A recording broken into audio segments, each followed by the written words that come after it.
সিঙ্গাপুরে এয়ারপোর্টে আমাকে আটকালো, দাঁড়িয়ে আছে ইমিগ্রেশন পুলিশ, বলে have a seat to the রেস্টরুমে বসেন। বসলাম, আসলো, এসে বললো why have you came to Singapore for any business maybe, মনে কোনো ব্যবসা করতে আসছেন আপনি? আমি বললাম no, I came for sightseeing and having a look to the natural beauty of Singapore. আপনারা সিঙ্গাপুরকে কেমন করে সাজিয়েছেন, সাইট সিইং এর জন্য, ন্যাচারাল অ্যাট্রাকশন, টুরিস্ট অ্যাট্রাকশন দেখার জন্য এসেছি। সে বলল আর কোন কোন দেশে গিয়েছেন, পাসপোর্টে এত ভিসা কেন, এত ঘুরেন কেন? আমি ভাবলাম এই প্রশ্নের সুযোগে আমি কিছু দেওয়া শুরু করি, আমি কিছু কোরআনের কথা বলা শুরু করি। অনেক কথা বললাম। বলল sir please have a seat, I am just coming within 10 minutes, একটু বসেন, আমি আসছি 10 মিনিটের মধ্যে।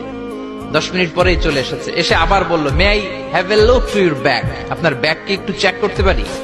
আমি বললাম for sure, why not, have a check please. অবশ্যই করেন। সে চেক করলো। অনেক কথা বলার পরে বললো I am really sorry for bothering you, আপনাকে ডিস্টার্ব করার জন্য আমি খুবই দুঃখিত, please sir pass the immigration, আপনি ইমিগ্রেশন পাস হয়ে যান। এজন্য দাড়ি টুপি নিয়ে আপনি যেখানেই যাবেন আপনাকে স্যালিউট দেওয়াবে কে, সম্মান দেওয়াবে কে?